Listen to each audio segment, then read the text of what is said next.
Hello everyone, welcome to my Minecraft survival world. I'm starting this series off a little bit into having already kind of been in this world for a bit. It's not been very long, it's been about 3 real world weeks, and I don't know how many Minecraft days, I never really know how to check. So what we're going to do here, I'm going to kind of show you everything I started off with, and then what we'll do, I'm going to do a bit of a time lapse basically. So I'm going to show you everything that there is to see in my kind of beginner area. I'm not going to show you anything from later on, and then I'm going to do maybe a little bit of a montage to show you kind of everything up until now, and then we'll kind of take it from there. If you guys enjoy, let me know. Okay, so essentially this is where I started everything off. This is a really basic storage area. I just wanted to get things fired up. This is what you're going to see a lot of in my beginner area. It's just me trying to get things fired up, which is why I wasn't too hesitant about starting the series so late in. I'm kind of more into playing a little bit further on in the game once you've unlocked everything that's cool, like shulker boxes and all that kind of stuff. It makes building and doing like redstone contraptions a little bit easier. So just to show you some things really quickly, this is the kind of basic storage area. It's got a bunch of old stuff in there. We do have some worthwhile items. Everything here is mainly stuff that I don't really care about. These are just sand and gravel that I haven't moved yet, but I'm gonna set everything up. You'll see a little bit later on what I mean. This is a tree farm that I started just at the early stages, just to get a little bit of wood and make collection and stuff a little bit easier. Excuse me. Yeah, me too. So you can see it's essentially just me growing a bunch of trees, and then I can cut them down. Anything that drops out of them, I can let just flow into the water, and there's a collection chamber just over there, just there, and that will go into a little chest where we can pick some stuff up at. It's nothing special, it was just something to get started with, and now that we have, you're going to see again, when we get a little bit into it, the next thing to do is build a tree farm, which I'm collecting some resources for. It's going to be pretty cool. So this was like a wheat area. I just needed somewhere where I could farm a bunch of wheat just to get started with some trades. This is a quick mob farm. Don't worry about what you just saw on the right. This is a quick mob farm. It just runs on a etho clock, and it will just flush. So one of the advantages of this mushroom biome is that you don't have any mob spawning here. It's kind of what I wanted for the aesthetic of my build, so I chose it specifically. It also comes with one other thing which we're going to see, which is a quad witch farm. So being into redstone, kind of wanted to not have to worry too much about that without being cheaty, and you know, there was other ways to do it. I could have gone villagers, but got a bunch of villagers and traded with them and got similar stuff from them, but just kind of wanted to have that AFK-able situation. So you'll see the witch farm in a little while. This area was it's just a carrot farm. I just started this to do some villager trading. I would show you the villager breeder, but it's kind of been transformed into the whole new thing now, so we'll save that until later. Some of the things I do probably want to get out of the way now that you can see, just so you know, things that I consider early game, that I like to get out of the way. I don't have to waste time with XP farms that I'm not going to use later on. So I went for building one of these.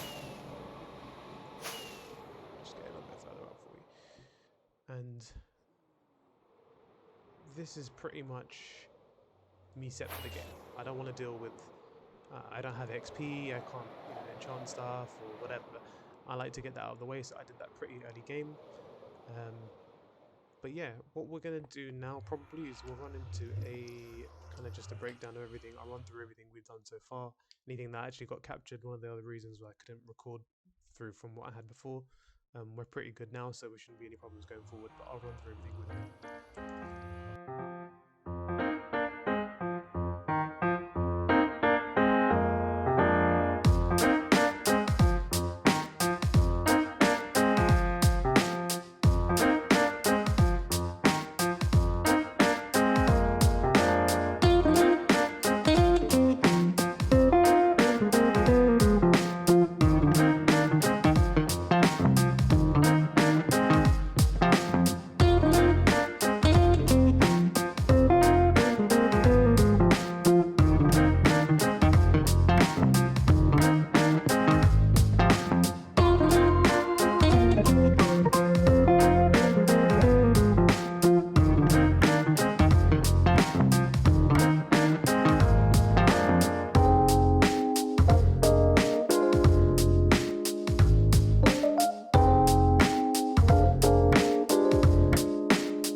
this is it. It's the quad witch farm. This is the reason why they chose the seed. This is the reason why I started this off really early, just because I wanted to get it out of the way. I wanted to make it done. I've left it like this. It's not going to carry on looking like this. The reason why I'm even kind of bringing this to the attention right now is because... Sorry, one sec. Let me get some rockets here. The reason why I'm even bringing this to the attention right now is because I want you to know where I'm getting all my stuff from. So I've lit up as many caves underneath as I could. It's running pretty good. It's running as good as it's going to run. But I think essentially here the main thing that we're going to work on is how it looks. This is all very temporary. What's happening here, as you probably saw from the video, is running off water flushing. They're flushing, actually it's a portal farm, so they're going through the nether and they're getting dropped from a height in the nether. I'll show you that in a minute. It is running off an etho clock, so whenever I come down I just turn this on. Like I said, this is pretty, whatever at the moment. It will be changed. That's kind of the reason why like I said, even though I've built the witch farm, it's not really ultimately where I want it to be. Let me show you a little bit around. So it's really just running off a bunch of clocks. They power some redstone, which lets the water flow through. When I'm not in, the default setting is that they're flooded, so they won't spawn in there. And then I can just turn it on in AFK. I have a spot. Again, this doesn't look very nice. Sorry. It doesn't look very nice, but it's not something I set up for aesthetic right now. It's something I want to work on later, but that's hopefully something we can, we can kind of do together. But more or less, this is kind of what you want to, just to get started. Let me show you what collection is like on the other side too. And here we are on the roof of the nether. This is essentially what happens, as I showed you before. Those 4 big mushrooms were the quad witch farms. They do a flushing mechanism and they put them all in the portal. The reason why I decided to do it this way is because it makes it easier. I don't have to worry about drops and stuff. They just go, they're only a few levels below their spawning point. They go straight through the nether and they're all collected in one small place, which kind of brings us down to here. This is the main storage for everything witch drops. I've split it in 2, so you get half of the stuff going through this way and the other half going through this way. I've taken quite a lot of stuff out of here, but as you can see, there's still quite a lot of stuff in here. I don't need a lot of this right now. Oops. I don't need a lot of it right now, but there will be a time when I will need it, which is why I wanted to get it set up. You can see the redstone's already lacking a little bit because there's a bunch in my ender chest, which ain't here. Sorry, in my shulker box. There's some over here. But that's kind of the gist of it for now. That's really all you guys really need to know about it, because the long-term plan is to make the adjustments as we go along. We probably will do that, but we'll, hopefully if there's anyone who's interested in making some suggestions, I'm open to some for the quad witch farm. So if you've got any cool ideas, let me know. But let's move on with the second thing. Okay, so I did have a plan to show you a video where I built this whole thing. I've lost it, so what I'm going to do instead, I'm just going to run through a quick view of what happens with this. Is essentially it's just breeder, zombie converter, and then curer. Let me run through it with you so you get the idea. There is 2 villagers up here. I feed them carrots through pressing this button. They'll get it dumped into them. They'll drop what they don't need, and then they'll use what they want for breeding. All the babies get flushed over to this section here. You can see there's some grown-up villagers in there. And then what we do is come around here. I'll press the button, it will eject a villager over here, and I can put a workstation down and find whatever I need from the workstation. Once done, I hit this button. In fact, I'll show you here. He goes over to the zombie. Zombie will hit him a couple times, make him a zombie. There we go. He then gets transported over to the first chamber. and then I step on here. There we go, I get an apple, splash potion of weakness, I throw, give him the apple, and then what happens is when he turns back into a normal villager, he'll slip through the glass over there, he'll go into that chamber, his minecart will sit right there, and then I have the opportunity to decide what I want to do with him from there. So I can either go for trading call, or I can go for rezombify. If I hit rezombify, he'll go back into the system, give him another whack, lower prices for anything else that might need to be done. If not, I'll keep him going to the trading call, which will send him straight up to the trading call over there. Let me know what you think of the idea. It was kind of a mix of something I've seen from someone before with a bit of my own stuff that I tested out. This dropping through the bottom bit, keeping them locked in the chambers makes it a little bit easier to manage. There's not a huge benefit to it, but I think it's pretty cool. Again, once I'm done, I just hit this button.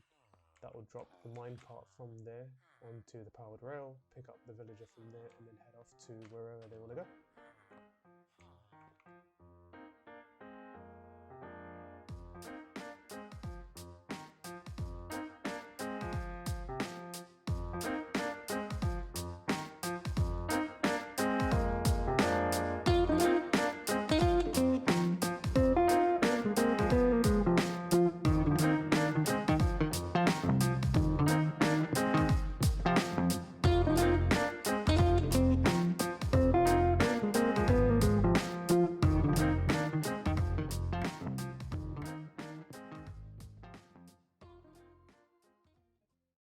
I think this finally brings us to the last thing there is really to see at the moment. This is probably the more important thing that I've done so far.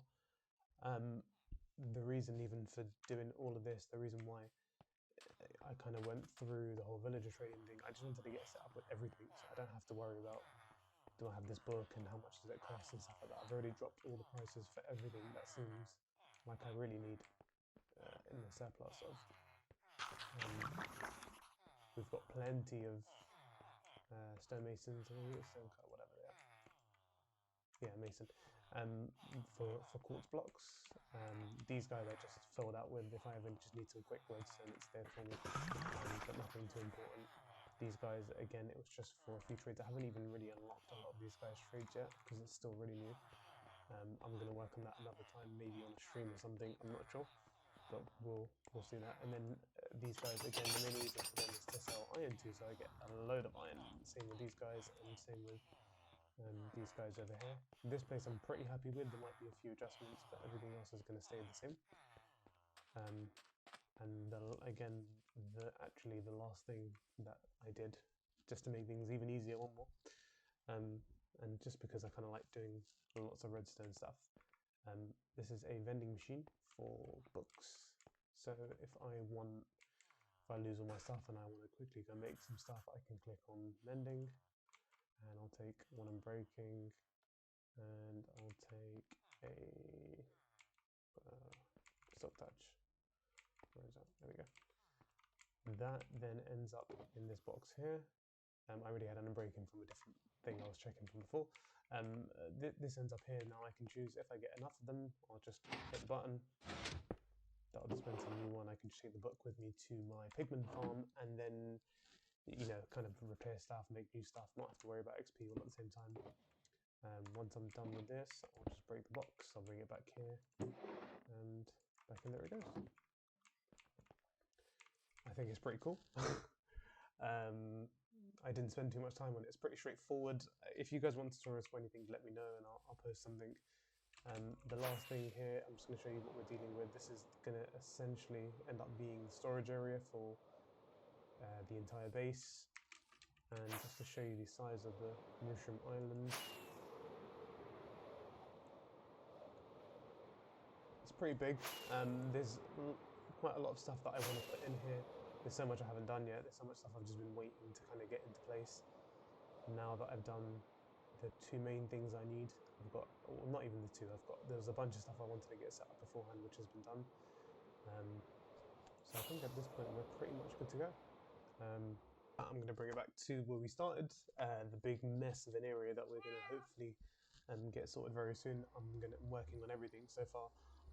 Excuse any weird glitches in videos and stuff like that you've seen so far. A lot of the stuff was kind of me just testing it out, and the earlier videos were kind of shot before I knew what I was doing. So just bear with me. You can see that the video is getting better. Excuse my audio, any clicking, everything. Just bear with me for now. If you're interested, stay tuned. Otherwise, I hope you enjoyed, and I'll see you next time.